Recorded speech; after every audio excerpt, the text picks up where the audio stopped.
High everyone, welcome to another video. Abul অ্যাবিয়ারের নতুন একটা ভিডিওতে আপনাদের প্রত্যেকে স্বাগত জানাই। আশা করছি আপনারা ভালো আছেন, সুস্থ আছেন এবং আপনাদের শখের পাখিরাও খুব ভালো আছে। তো আজকের ভিডিওর মূল বিষয় হলো যে অনেকেই হোয়াটসঅ্যাপে আমাকে মেসেজ করছে, মেসেঞ্জারে মেসেজ করছে যে দাদা আমার পাখি হঠাৎ করে দাঁড়াতে পারছে না, তো আমি কি করব, এর কারণটাই বা কি মেডিসিন ইউজ করে আমি ট্রিটমেন্টটাকে শুরু করব। তো আজকে তার জন্য এই ভিডিওটাকে বানানো হচ্ছে। আপনিও যদি না জেনে থাকেন তাহলে সম্পূর্ণ ভিডিওটিকে দেখে নিন, কারণ পরবর্তীকালে যদি আপনার পাখিরও এরকম সমস্যা হয় তাহলে কিন্তু আপনি ট্রিটমেন্টটা করে সেই পাখিটাকে সারাতে পারবেন। তো চলুন বেশি দেরি না করে ভিডিওটিকে শুরু করব।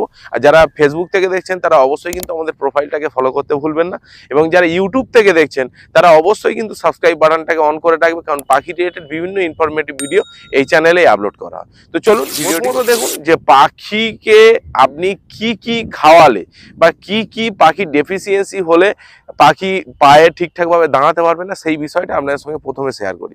প্রথমে 1 নম্বর, যদি আপনি শর্করা জাতীয় বা ভাত জাতীয় এরকম খাবার যদি আপনি পাখিকে প্রায় দেন তাহলে কিন্তু পাখির একটা বাতের টেন্ডেন্সি এসে যায়, তখন কিন্তু সেই পাখিটা কিন্তু আর দাঁড়াতে ঠিকঠাকভাবে পারে না। 2 নম্বর হচ্ছে, পাখির শরীরে যদি ভিটামিন D3-র অভাব হয় তাহলে কিন্তু তার হাড়ের দুর্বলতা আসার কারণে কিন্তু সে প্রপারভাবে প্যারালাইজড বা দাঁড়াতে পারে না। 3 নম্বর হলো যে পাখির যদি শরীরে বি কমপ্লেক্সের অভাব ঘটে, যদি ভিটামিন বি এর অভাব ঘটে, তখন গিয়ে কিন্তু পাখি প্যারালাইজড হয়ে যায়, তখন গিয়ে কিন্তু ঠিকঠাকভাবে সে দাঁড়াতে পারে না। তো এই 3টে জিনিসের অভাবে শরীরে কিন্তু প্যারালাইজড বা এরকম কিন্তু টেন্ডেন্সি আসে। তো এবারে আপনাদেরকে বলবো যে আপনারা কিভাবে ওই পাখিটাকে ঠিকঠাকভাবে পুনরায় আগের অবস্থায় ফিরিয়ে আনবেন, সেই বিষয়টা আপনাদের সঙ্গে শেয়ার করব। প্রথমে হচ্ছে যে 1 নম্বরে আপনাদের যে জিনিসটা করতে হবে সেটা হলো যে আপনার অ্যাম্বিপ্লেক্স সিরাপ লাগবে, মানে ভিটামিন বি কমপ্লেক্স সিরাপ আপনার কিন্তু প্রথমে লাগবে। 2 নম্বর হলো যে আপনার লাগবে vitamin D3 drop, not sachet, not syrup.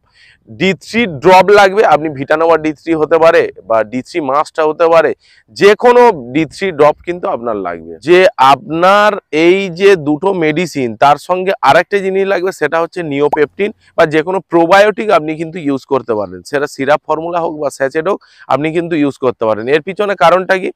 কারণ দেখুন, আপনি যখন ভিটামিন D3 এবং বি কমপ্লেক্স ইউজ করবেন তখন কিন্তু ডাইজেশনের কোনো রকম ইস্যু যাতে না আসে তার জন্য আপনাকে কিন্তু ইউজ করতে হবে নিওপেপটিন সিরাপ।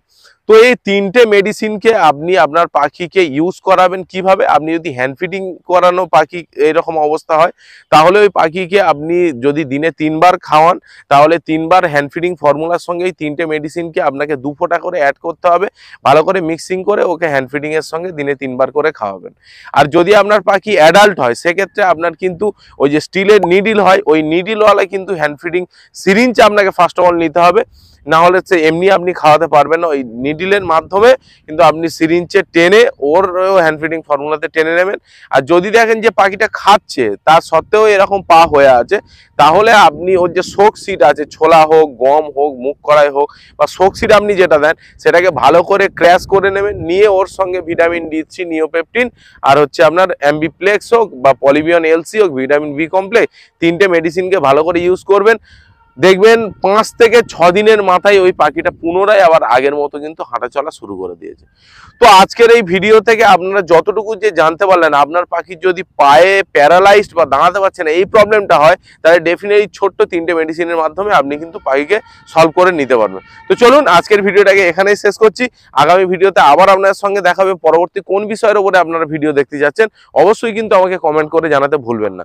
এবং যারা আগের ভিডিওতে আমাকে হোয়াটসঅ্যাপে মেসেজ করেছিলে যে শর্ট ভিডিও যেগুলো পাঠিয়েছিলে, আমি আস্তে আস্তে সেগুলোকে স্টোর করেছি। শুধু সময়ের অপেক্ষা, আমি আমার শর্ট ভিডিওতে বা শর্ট ফিডে আমি কিন্তু আস্তে আস্তে দিয়ে দিতে থাকবো, এবং সেটা তার নাম্বারও আমি কিন্তু অ্যাড করে দেবো। তো চলুন আজকের ভিডিওটা এখানে শেষ করছি।